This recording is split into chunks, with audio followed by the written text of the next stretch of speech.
आज के इस जनसभा में मंच पर उपस्थित भारतीय जनता पार्टी के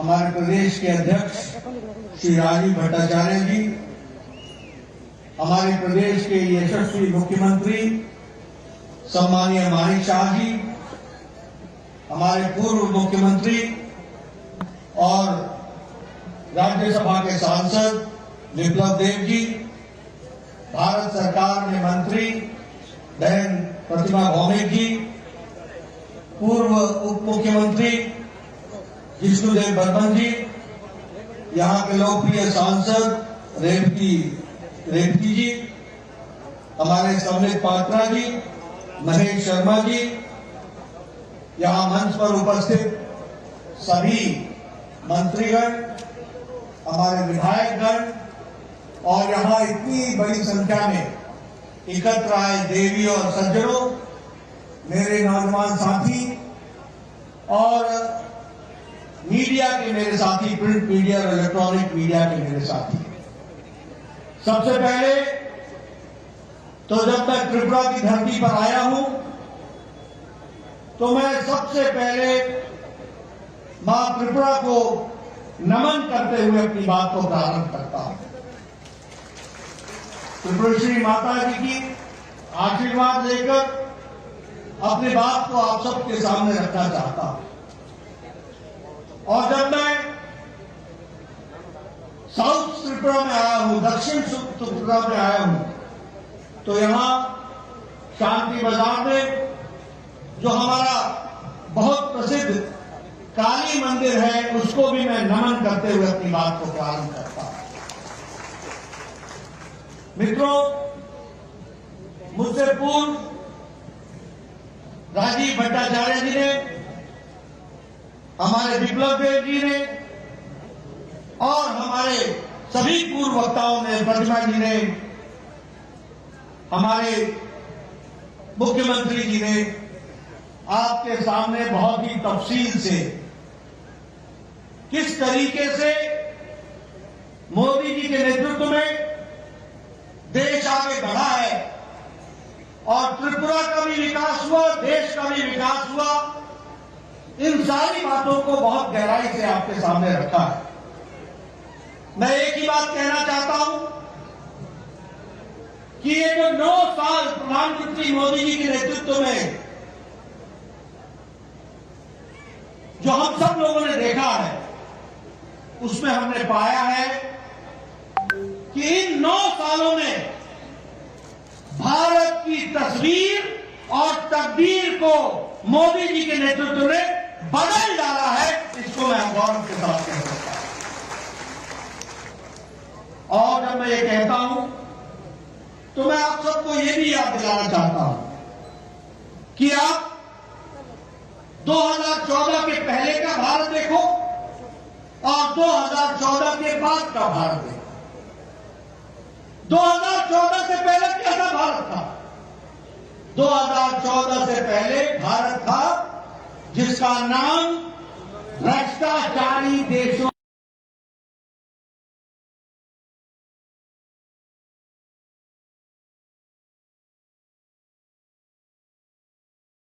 में सम्मिलित था। हम एक भ्रष्टाचारी देश कहलाते थे। हर दिन एक नया स्कैंडल, एक नया स्कैम, एक नया स्कैम। पनडुब्बी खरीदो तो घोटाला, हेलीकॉप्टर खरीदो तो घोटाला, गन खरीदो तो घोटाला, एरोप्लेन खरीदो तो घोटाला। ये आकाश में जो किरणों के माध्यम से ये 4G, 5G, 3G चलता है, इसमें भी घोटाला। खनिज में घोटाला, लोहे में घोटाला, कोयले में घोटाला। यानी यूपीए की सरकार ने 2014 में न जमीन छोड़ा, न आकाश छोड़ा, न पाताल छोड़ा, तीनों जगह भ्रष्टाचार ही किया। ये यूपीए की सरकार हमको देखने को मिली। ऊपर से निर्णय न लेना ही निर्णय है, पॉलिसी पैरालिसिस। उस समय का रक्षा मंत्री कहता था कि बॉर्डर पर सड़क न बनाना यही हमारा डिफेंस है, यही हमारी रक्षा है कि न सड़क होगी और न ही दुश्मन आ पाएगा। ये भूल जाते थे कि चाइना ने हमारे बॉर्डर तक सड़क बना ली है, उसको मिनट लगेगा घुसने में। लेकिन आज मोदी जी ने 13,125 किलोमीटर की सड़क बनाकर सारे बॉर्डर को सुरक्षित कर दिया है, ये भी हमको ध्यान रखना है। तो एक समय था भ्रष्टाचारी देश, निर्णय न लेने वाला देश, अनिर्णय की स्थिति में रहने वाला देश, वंशवाद से ग्रसित देश, और वहां से आदरणीय मोदी जी ने 2014 के बाद निर्णय लेने वाला देश, मजबूत देश, कड़वे फैसले करने वाला देश, आम आदमी को राहत मिल सके इसके लिए काम करने वाला देश बनाया। तो मोदी जी ने बनाया, इस बात को भी हमको ध्यान रखना चाहिए। और इसीलिए जहां भ्रष्टाचार था उससे देश को निकाल करके विकासवाद के साथ जुड़ा, जहां वंशवाद था तो वंशवाद से निकाल करके विकासवाद की ओर ले गए, जहां वोट बैंक की पॉलिटिक्स थी उस वोट बैंक की पॉलिटिक्स से निकाल करके देश को तरक्की की ओर ले जाने का काम और रिपोर्ट कार्ड की राजनीति को मोदी जी ने सामने ला करके खड़ा किया। इसलिए मोदी जी के नेतृत्व में नहीं सिर्फ सरकार बदली, सरकार के साथ साथ सरकार के काम करने की संस्कृति भी बदल डाली। इस बात को भी हमको ध्यान में रखना चाहिए। रिपोर्ट कार्ड की राजनीति, आज यहां हमारे जो भी नेता खड़े होते हैं छाती ठोक के बोलते हैं, हमने ये कहा था, हमने ये किया है, हमने ये कहा था, हमने ये किया है, ये हम करेंगे, ये कर रहे हैं और ये भी करके देंगे। इस बात को कहा है तो भारतीय जनता पार्टी ने कहा। और इसीलिए जब हम विकास की बात करते हैं, आपको जान करके खुशी होगी कि सड़कों के लिए, रोड्स, नेशनल हाईवे के लिए, इंफ्रास्ट्रक्चर के लिए 18 लाख करोड़ रुपए 2014 से 2022 के बीच में खर्च हुआ है। और इस साल 10 लाख करोड़ रुपए सिर्फ इंफ्रास्ट्रक्चर पर खर्च हो रहा है, सिर्फ इंफ्रास्ट्रक्चर पर खर्च हो रहा है। रेलवे लाइन, रोड, अब मैं अगर कंस्ट्रक्शन की बात करूं, एक समय में प्रतिदिन 12 किलोमीटर नेशनल हाईवे बनता था एक दिन, और आज 29 किलोमीटर प्रतिदिन नेशनल हाईवे बनाया जा रहा है। ये भी हमको ध्यान रखना चाहिए। उसी तरीके से नेशनल हाईवे पिछले 9 सालों में 54,000 किलोमीटर बने, 54,000 किलोमीटर, और त्रिपुरा में पिछले 6 सालों में 300 किलोमीटर नेशनल हाईवे बन करके तैयार हुआ है। ये भी हमको याद रखना है।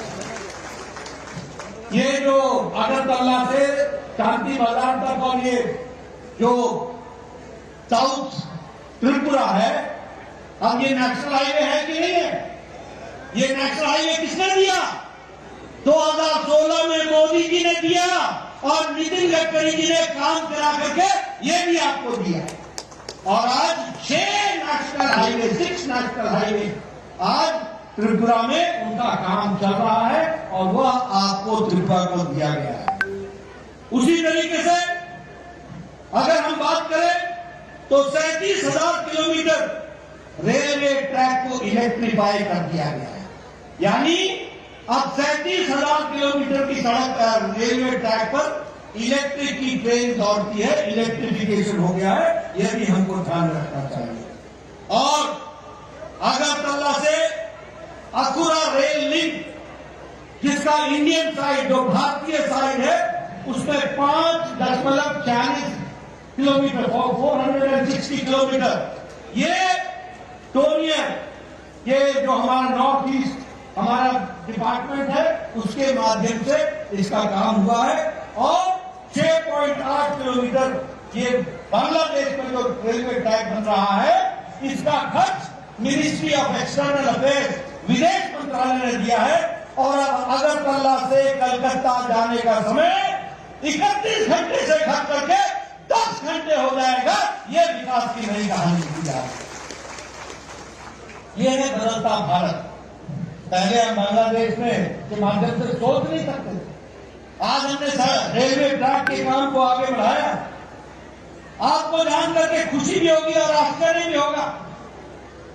खुशी ये होगी कि आज 9 साल के अंदर 74 एयरपोर्ट बने हैं, 74 एयरपोर्ट, और उसके साथ साथ 70 साल में 74 एयरपोर्ट बने, और मोदी जी के नेतृत्व में 9 साल के अंदर 74 एयरपोर्ट बने हैं। ये भी हमको ध्यान रखना चाहिए। आज नॉर्थ ईस्ट में 7 नए एयरपोर्ट बन रहे हैं। सभी कैपिटल को जोड़ने का प्रयास हो रहा है या कैपिटल के नजदीक एयरपोर्ट बनाने का इंतजाम हो रहा है। अगर हम गांव की सड़क बोले तो आपको जान करके आश्चर्य होगा, पिछले 9 साल में 3,28,000 सड़क ऑल वेदर रोड गांव को जोड़ने के लिए बनी है, और 61,000 गांव हैबिटेशन को पक्की सड़क से जोड़ने का काम पिछले 9 साल में हुआ। अगर मैं शांति और सुरक्षा की बात करूं तो मैंने पहले कहा 13,125 किलोमीटर, क्षमा करिएगा 13,525 किलोमीटर कॉरिडोर रोड बन करके तैयार हो गया है। और एक नहीं 2 ब्रिज बन करके, एक तरफ से जाने का, एक तरफ से आने का, हर मौसम में 2 दिन के अंदर, 1 दिन के अंदर अपनी फौज को बॉर्डर पर पहुंचाने का काम किया। तो नरेंद्र मोदी जी ने किया। ये भी हमको ध्यान में रखना है। आप सबको मालूम ही है, हम नारा लगाते थे, एक देश में 2 निशान, 2 विधान, 2 प्रधान नहीं चलेंगे। जम्मू कश्मीर में धारा 370 लगी हुई थी। मोदी जी ने 6 अगस्त 2019 को पार्लियामेंट में खड़े होकर के अमित शाह जी की रणनीति ने काम किया और मोदी जी की इच्छा शक्ति ने तय किया, और धारा 370 को धाराशाही कर दिया और कश्मीर को संपूर्णता के साथ भारत से जोड़ दिया। ये भी हमको ध्यान रखना। उसी तरीके से अगर मैं बात करूं तो हमारे यहां विकास की दृष्टि से डिफेंस के प्रोडक्शन में 99% एक तो 7,500 करोड़ रुपए का जो प्रोक्योरमेंट है वो हुआ है, और उसी तरीके से 2,71,000 का 2022 से इसमें प्रोक्योरमेंट हो रहा है डिफेंस प्रोडक्ट्स का, और जिसमें से 99% भारत की इंडस्ट्री बना रही है। ये आत्मनिर्भर भारत की ओर जाने का विषय है। आपको मालूम होगा चाइना के साथ डोकलाम स्टैंड ऑफ हुआ, चाइना की फौजें खड़ी रही तो सामने भारत की फौज भी डट से खड़ी रही और उनको वहीं पर रोका। ये भी आपको मालूम। एयर स्ट्राइक, सर्जिकल स्ट्राइक, ये सब चीजें आप जानते हैं। कभी किसी भारत के प्रधानमंत्री ने कहा था कि तुमने बहुत बड़ी गलती कर दी है, तुमको इसका खमियाजा भुगतना पड़ेगा, घर में घुस करके मारेंगे। और ये था सर्जिकल स्ट्राइक जो आपने देखा, ये था एयर स्ट्राइक, ये भी आपने देखा। टेररिज्म का इसको कहते हैं कि नो टॉलरेंस, जीरो टॉलरेंस।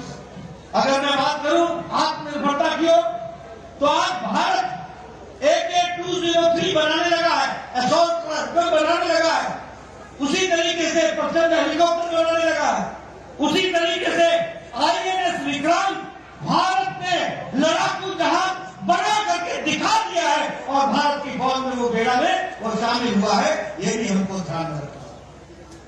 अगर मैं सुशासन की बात करूं, क्योंकि हम जब 9 साल मना रहे हैं तो सेवा, सुशासन और गरीब कल्याण, ये जो सुशासन की हम बात करते हैं, एक समय में भारत का प्रधानमंत्री स्वर्गीय राजीव गांधी बोलते थे कि मैं दिल्ली से 1 रुपए भेजता हूं तो 85 पैसे पता नहीं किनके हाथों में लग जाते हैं, और सिर्फ 15 पैसे ही पहुंचते हैं। सिर्फ 15 पैसे।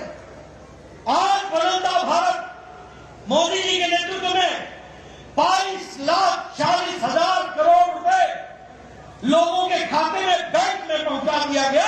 ये बदलता भारत है। लोगों को डायरेक्ट बेनिफिट ट्रांसफर पहुंचाया गया। कितना?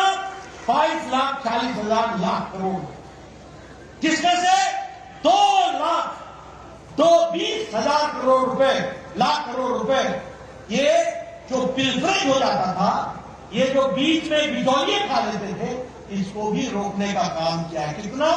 2,20,000 लाख करोड़, इतना मोदी जी ने बचाया है डायरेक्ट बेनिफिट ट्रांसफर से।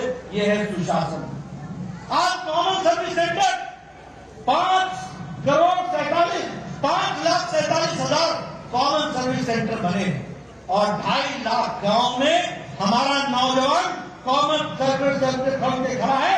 और आज किसी भी गांव में कॉमन सर्विस सेंटर में जाकर के भारत सरकार और त्रिपुरा सरकार की तमाम योजनाओं का उपयोग आप कर सकते हैं और उससे आप डिजिटलाइजेशन के माध्यम से आप उसका उपयोग कर सकते हैं। बदलता भारत कैसा है? बदलता भारत ऐसा है जिसमें हम 10वें नंबर की आर्थिक व्यवस्था थे, 10वें नंबर। और मोदी जी के नेतृत्व में जिस ब्रिटेन ने, जिस इंग्लैंड ने हमको 200 साल राज किया, उसको पछाड़ करके आज भारत 5वीं सबसे बड़ी अर्थव्यवस्था बन गई। स्टील के मैन्युफैक्चर में, इस्पात के मैन्युफैक्चर में हम 4थे नंबर पर खड़े थे, आज हम 2रे नंबर पर खड़े हैं। अगर हम बात करें टॉय इंडस्ट्री में, आपको याद होगा मन की बात में मोदी जी ने कहा था कि विदेशी खिलौने मत खरीदो, भारत के खिलौनों पर विश्वास रखो। आपको जान करके खुशी होगी कि खिलौनों का खपत नहीं, खिलौनों का एक्सपोर्ट यानी दूसरे देशों को बेचने का काम भारत में तिगुना बढ़ गया है, 3 टाइम्स बढ़ गया है। और अब भारत खिलौने ले नहीं रहा है, खिलौने बाहर के देशों को बेच रहा है। यह परिस्थिति आगे करी।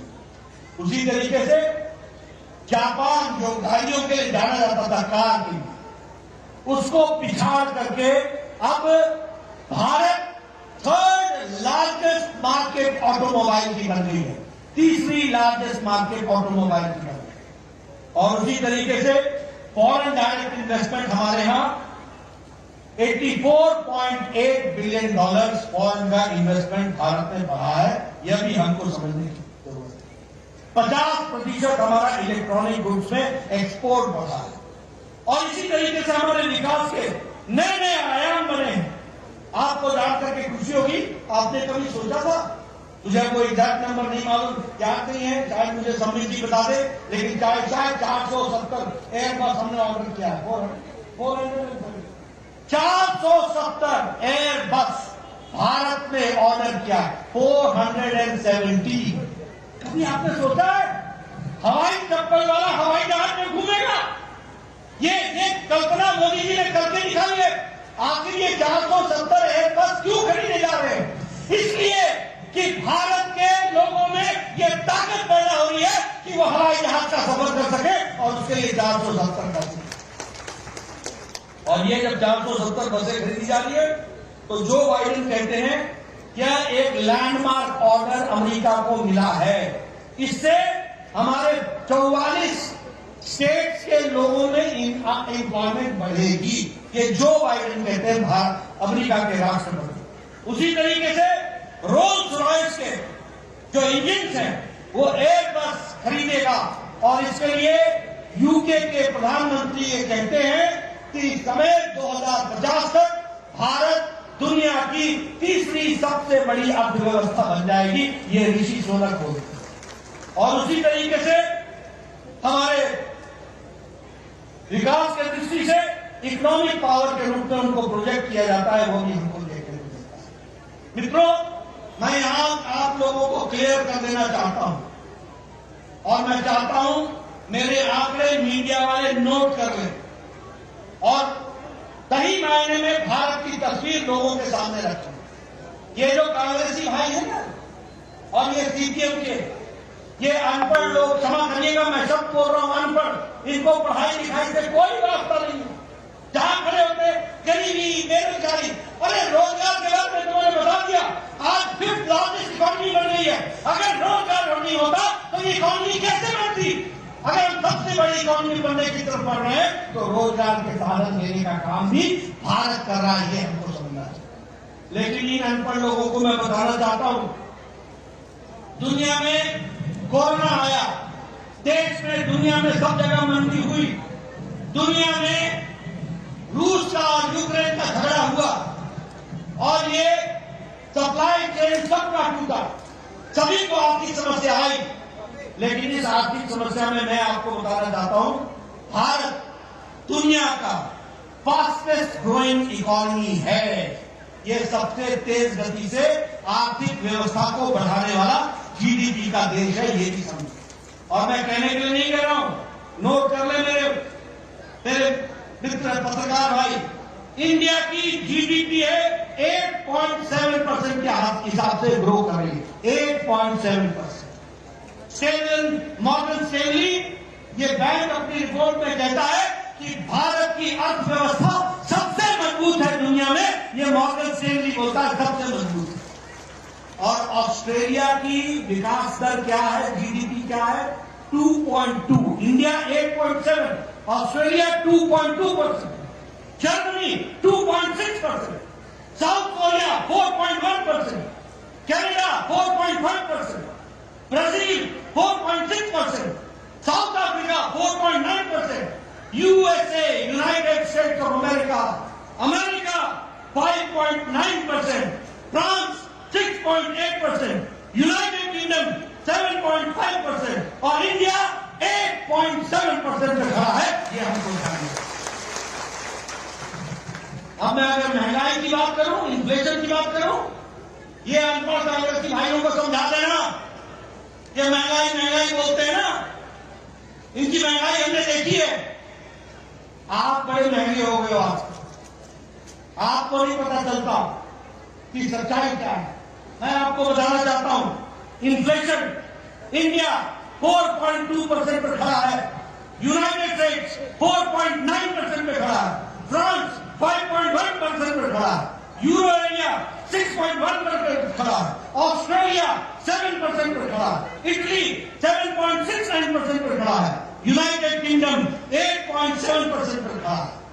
और खाद्य सामग्री का इन्फ्लेशन, महंगाई, खाने के सामान की महंगाई, वो भी जोड़ लो, इंडिया 2.9% पर खड़ा है, 2.91%। यूएस, यूनाइटेड स्टेट्स, अमेरिका 6.7% पे खड़ा है, फ्रांस 14.7% पे खड़ा है, यानी फ्रांस में महंगाई 14.7% से बढ़ रही है, जर्मनी 14.5% से खड़ा है, यूरोपियन यूनियन 16.4% से खड़ा है, स्वीडन 16.8% से खड़ा है, यूके, यूनाइटेड किंगडम, इंग्लैंड 18% पर खड़ा है, पाकिस्तान 48.65% पर खड़ा है और भारत 2.91% पर खड़ा है।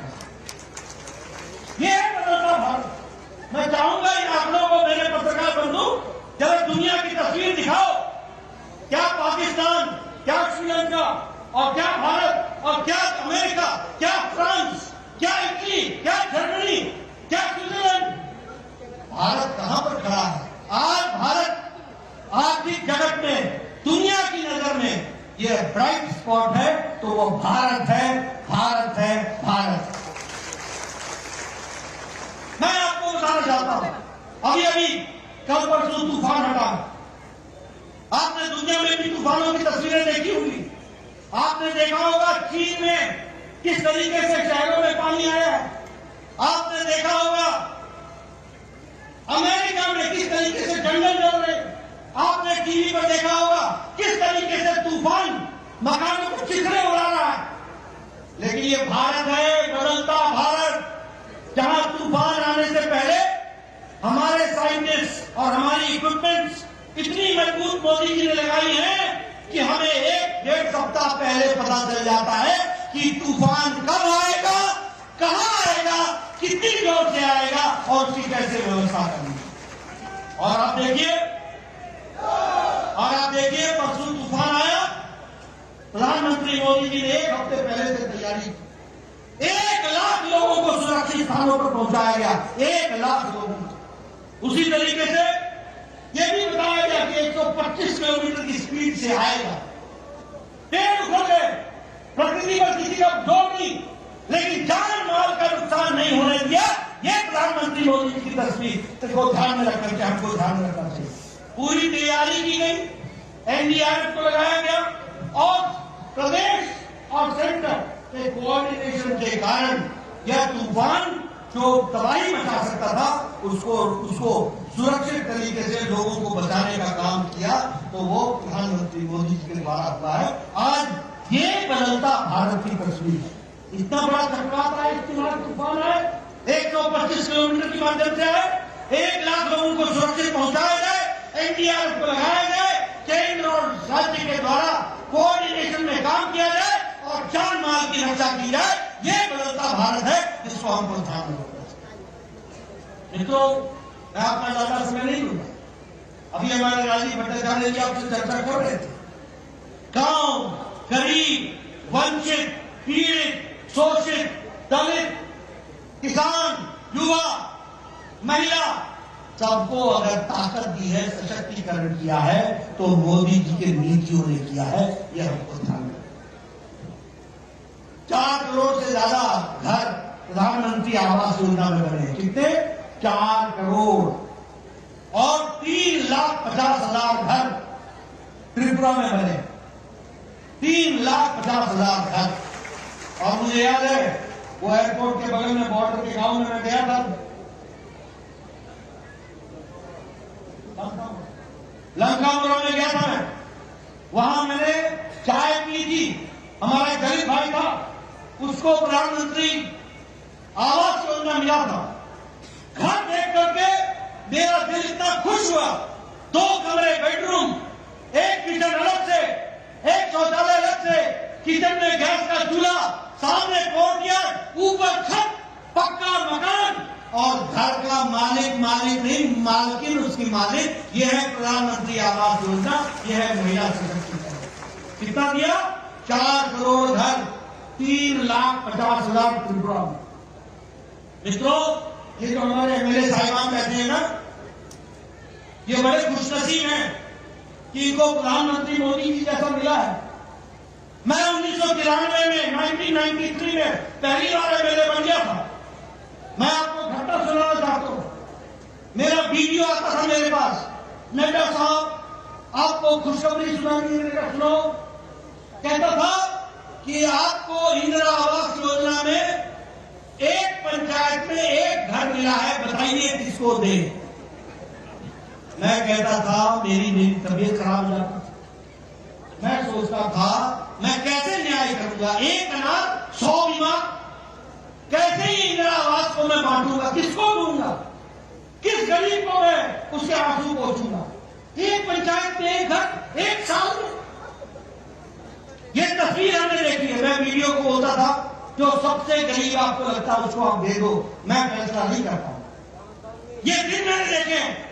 और आज ये खुशनसीब लोग हैं जो 4 करोड़ प्रधानमंत्री आवास योजना में एक पंचायत में 20-20 घर देने के हकदार बनते हैं और गरीबों का भला करते हैं। ये हमको सफलता समझना। उसी तरीके से आज 11 करोड़ शौचालय बन गए, 12 करोड़ शौचालय बन गए। गांव में बहनें सूर्योदय और सूर्यास्त का इंतजार करती है। आपने वो दिन याद नहीं है? सिर्फ दैनिक नित्यक्रम के लिए उनको इंतजार करना पड़ता था और झुंड के झुंड एक साथ वो गांव से बाहर निकलती थी अपने दैनिक नित्यक्रम के लिए। आज 11 करोड़ से ज्यादा घर शौचालय इज्जत घर बने। ये इसका मतलब ये समझो कि कैसा भारत था 9 साल पहले, जहां 11 करोड़ बहनें अपनी इज्जत के लिए मोहताज थी। उनको अगर इज्जत देने का काम किया तो नरेंद्र मोदी जी ने किया। ये भी हमको ध्यान में रखना। अगर हम बात करें आयुष्मान भारत का, और यहां भी आपने स्कीम चलाई, उस स्कीम का नाम क्या है? आयुष्मान भारत, ये सब जितने बैठे ना एमएलए एमपी, ये जितने, इन सब लोग आज से 7-8 साल पहले चिट्ठी लिखा करते थे, प्रधानमंत्री जी मेरे इलाके में फलाना निवासी फलाना बहुत गरीब है, इसका बाईपास सर्जरी होनी है, 2 लाख रुपए लगना है, कृपया प्रधानमंत्री राहत कोष से देने की कृपा करें। लिखते थे, मुख्यमंत्री को लिखते थे, मुख्यमंत्री जी फलाने की किडनी का ऑपरेशन होना है, 5 लाख रुपए खर्च होंगे, कृपया अनुदान देने की कोशिश कीजिए। अब मुख्यमंत्री जी 2 लाख देते थे, बाकी 3 लाख कहां से आए, 2.5 लाख देते थे, कहां से आए, ये सारी स्थितियां थी। लेकिन मोदी जी ने 10 करोड़, मेरे पत्रकार भाई नोट कर लेना, 10 करोड़ 74 लाख परिवार, 50 करोड़ लोग, गरीब लोग, जाति के आधार पर नहीं, काम के आधार पर गरीब लोग, कौन, रिक्शा वाला, रेडी वाला, रेडी वाला, सब्जी वाला, ठेले वाला, बस का ड्राइवर, बस का क्लीनर, बाल काटने वाला, कूड़ेदान से प्लास्टिक इकट्ठे करने वाला, ऐसे गरीब लोगों को, 50 करोड़ लोगों को 5 लाख रुपए प्रति वर्ष हेल्थ कवरेज देने का काम, स्वास्थ्य के गंभीर बीमारियों से लड़ने के लिए देने का काम किया तो मोदी जी। आज कम से कम 80 करोड़ रुपए का इस तरीके से लोगों की राहत मिली है, वह भी हमको ध्यान रखना चाहिए। प्रधानमंत्री उज्ज्वला योजना, उजाला योजना, गरीब कल्याण अन्न योजना, आज 80 करोड़ की जनता को 5 किलो गेहूं या 5 किलो चावल, 1 किलो नमक मिल रहा है कि नहीं मिल रहा है, मिल रहा है कि नहीं मिल रहा है? प्रधानमंत्री गरीब कल्याण अन्न योजना में मिल रहा है कि नहीं मिल रहा है? मैं सुनना चाहता हूं, मिल रहा है कि नहीं मिल रहा है? मित्रों, ये गरीब कल्याण अन्न योजना सिर्फ गरीब कल्याण अन्न योजना नहीं है, इसके कारण भारत की गरीबी 22% से घट करके 10% से कम हो गई और अति गरीबी 1% से भी कम हो गई है। और हम नहीं बोल रहे हैं, ये इंटरनेशनल मॉनिटरी फंड बोल रहे हैं, ये दुनिया की तस्वीरें हैं जो हम आपके सामने देखते हैं। भारत की तस्वीर मोदी जी ने बताइए, दुनिया में भारत की छवि बढ़ाई कि नहीं बढ़ाई, बढ़ाई कि नहीं बढ़ाई? ऑस्ट्रेलिया का प्राइम मिनिस्टर भारत के प्रधानमंत्री को बॉस बोलता है कि नहीं बोलता? पपुआ न्यू गिनी के प्रधानमंत्री भारत के प्रधानमंत्री जी के पांव छू करके अभिवादन करता है कि नहीं करता? न्यूजीलैंड का प्रधानमंत्री मिलने के लिए न्यूजीलैंड से फ्लाई करके ऑस्ट्रेलिया की सिडनी में आकर मिलता है कि नहीं मिलता? तमाम देश, दुनिया के तमाम देश, दुनिया के सबसे बड़े सम्मान के साथ आदरणीय प्रधानमंत्री को सम्मानित करते हैं कि नहीं करते हैं? दुनिया में भारत की छवि बनती है कि नहीं बनती है? अब ये यूक्रेन की लड़ाई हुई, मोदी जी ने पुतिन से बात करके युद्ध रुकवाया था कि नहीं रुकवाया था? मोदी जी ने ज़ेलेंस्की से बात करके युद्ध रुकवाया था कि नहीं रुकवाया था? और 22,000 बच्चों को सुरक्षित तिरंगा झंडा लेकर के भारत स्वदेश पहुंचाया। ये बदलता भारत है, ये भी हमको ध्यान रखना है। इसलिए मित्रों, मैं बहुत सी बातें आपको कह सकता हूं और बहुत सी चीजों को आपके सामने रख सकता हूं, लेकिन हाँ, समय का अभाव भी है। आपने मेरी बात बहुत सुनी है, लेकिन आपको मैं समझाना चाहता हूं, भारतीय जनता पार्टी, कांग्रेस और सीपीएम, इन तीनों का अंतर क्या है? सबसे पहले कांग्रेस समझो क्या है।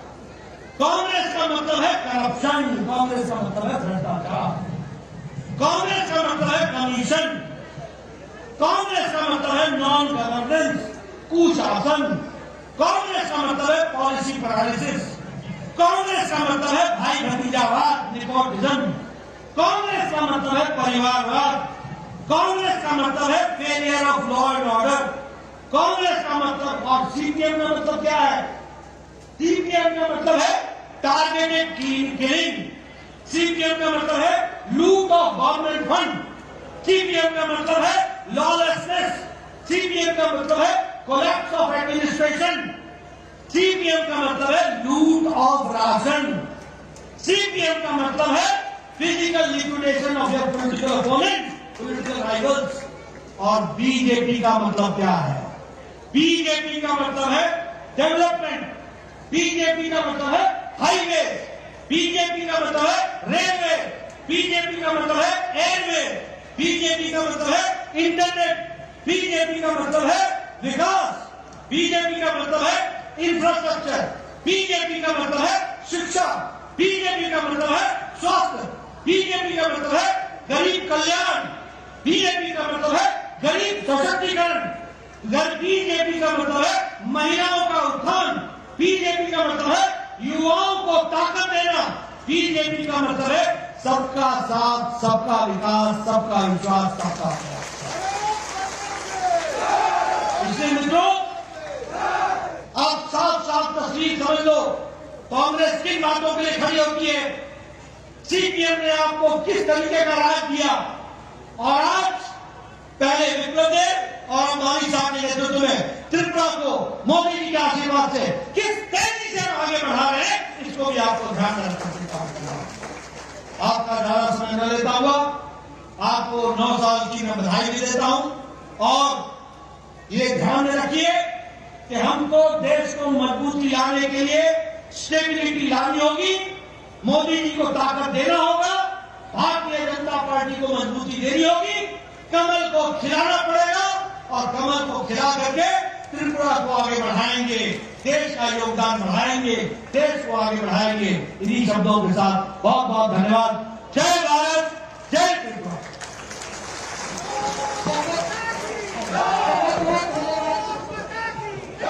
हमारे राष्ट्रीय अध्यक्ष जी का बहुमूल्य भाषण के माध्यम से आज की जनसभा यहीं पर समाप्त होती है, और हम सब आशा करते हैं कि आपका आगमन इस माता त्रिपुरा सुंदरी की इस भूमि पर बार बार हो, और हम सबको इस तरह से प्रेरणा मिले और हम सब आगे बढ़ते रहे। बहुत बहुत